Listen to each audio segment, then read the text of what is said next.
Education is both difficult and natural at the same time. It is difficult because for many people it causes growth pains when it happens.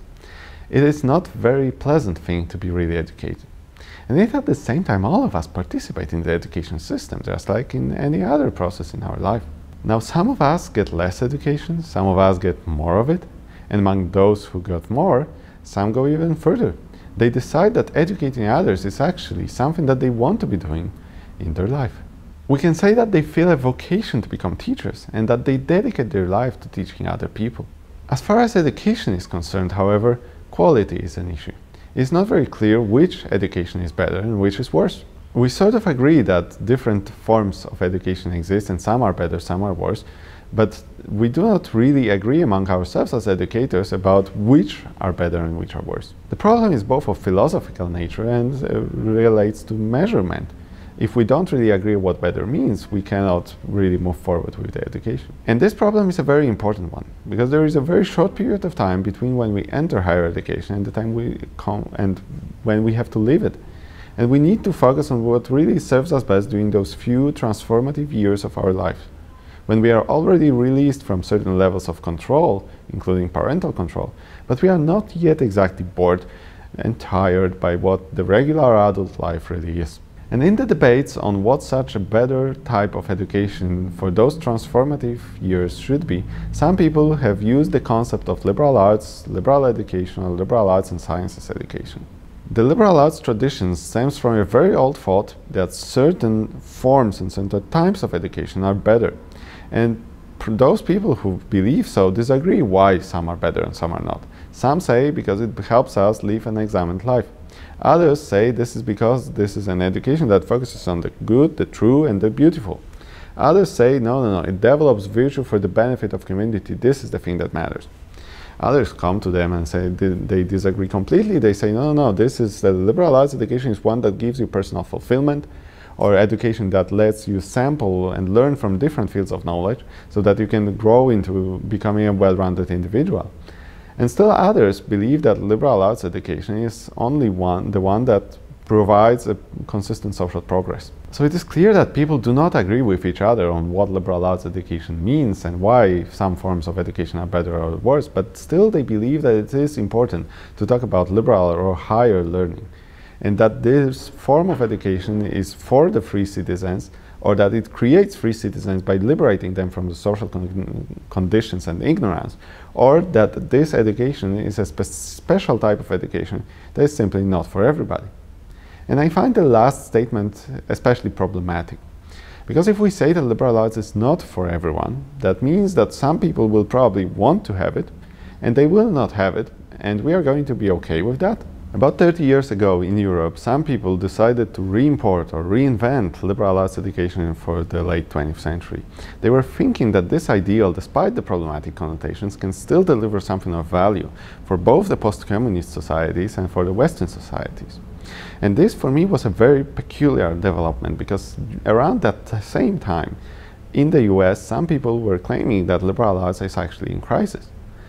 And by this I mean that the ideal of having a curriculum with the core, with the majors, with electives, the ideal of broader liberal learning was perceived as not as desirable as before. Many people started to believe that it is possible to have higher education without the liberal education component, and that's actually might be better. And there were different reasons why people believed that. Some were saying, you know, reading all of those old books is no longer useful for the end of 20th century. Others found it a bit problematic that this ideal of small elite education is still taking place during the mass society, that the needs are simply different. Others were saying, you know, liberal arts education is good, we believe it's valuable, but it costs a lot of money, and we cannot afford it for everyone, so probably we shouldn't be doing that for anyone.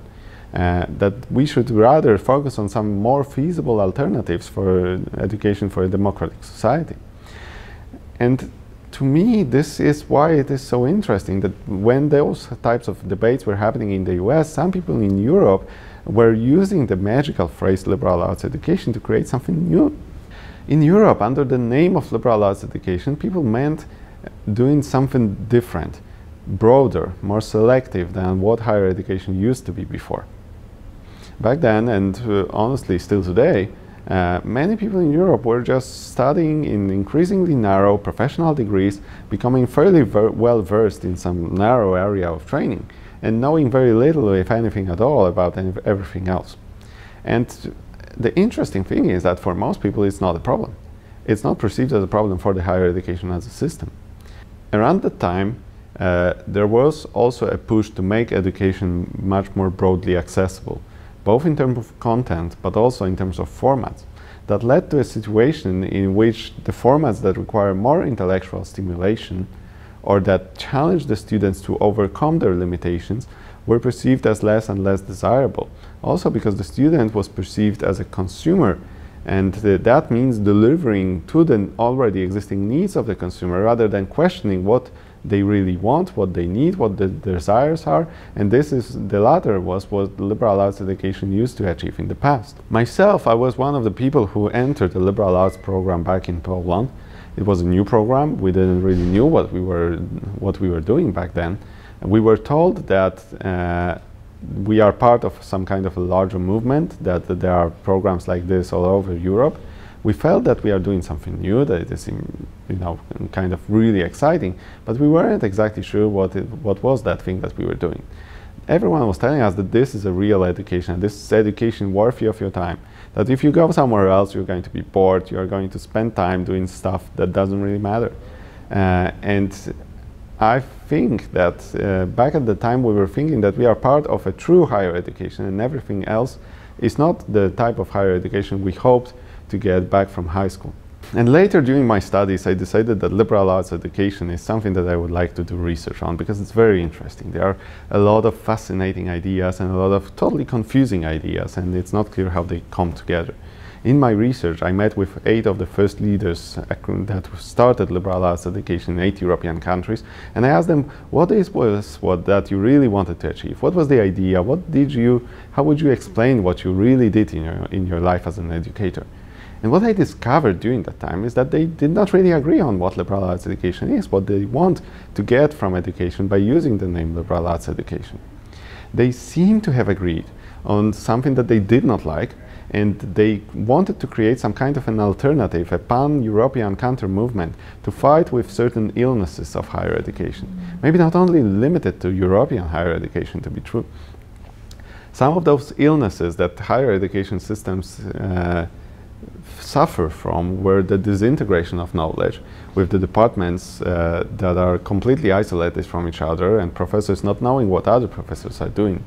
Secondly, the fact that students are bored, that they are apathetic, that they don't know what they are learning and what they are learning, and what's the point of all of this. And lastly, the dysfunctional organization of higher education that keeps us so far away from all of those great ideas of what a university should be. And I think that to those 3 illnesses, the leaders proposed some kind of a liberal arts potion, an alternative medication that they could use to make higher education what it should really be. The first component of that was ontological complexity. The thought that the world is complex and that learning about the complex world needs to also be complex. That it needs to blend what different perspectives and different fields, and only after that, utilizing this true knowledge, solving certain problems that the world is experiencing. They also wanted, secondly, some kind of a transformative pedagogy, which means that the students should not remain the same person when they leave the university than when they started. This means that the learning outcomes, the idea of serving the customer, should be very problematized at a very, very fundamental level. And lastly, that we need an organizational alternative.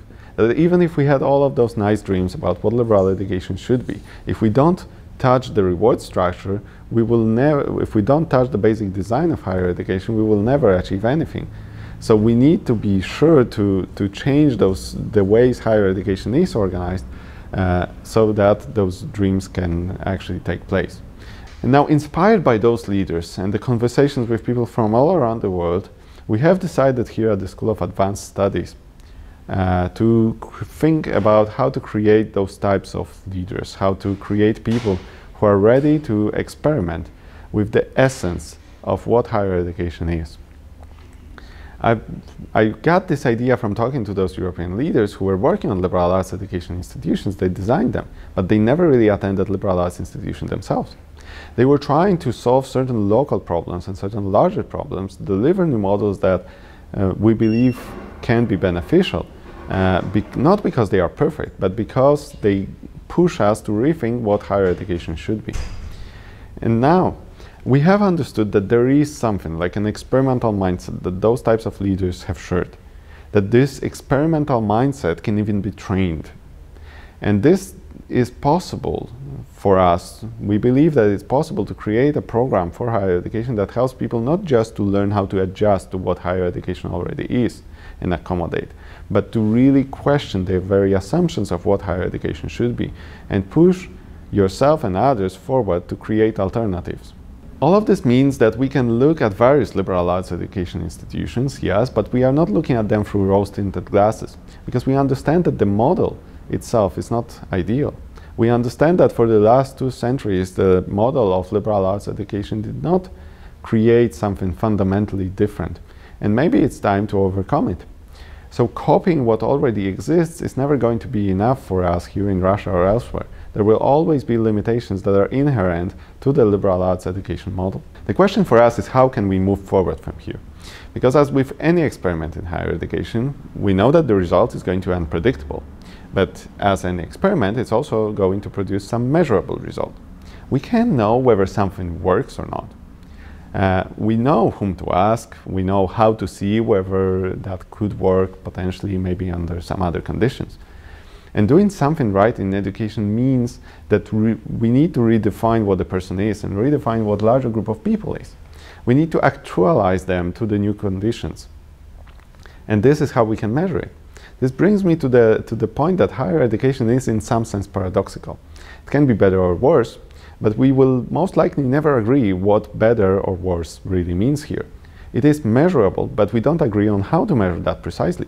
And we don't really agree on what is the best way to measure that. It can be effectively implemented, but it depends again on the perspective. Is it effective? For whom is it effective and for what purpose? We do not really agree on what is essential and what is circumstantial in higher education, and we do not even agree on many other fundamental aspects of higher education. What we do agree on is that we need certain types of a conversation about those things, and that this type of conversation is actually very, very worthy type of development. So while we can be sure that improving higher education is going to take more time than all of us had ever envisioned, we can also hope that it's going to be the most rewarding thing that we can do.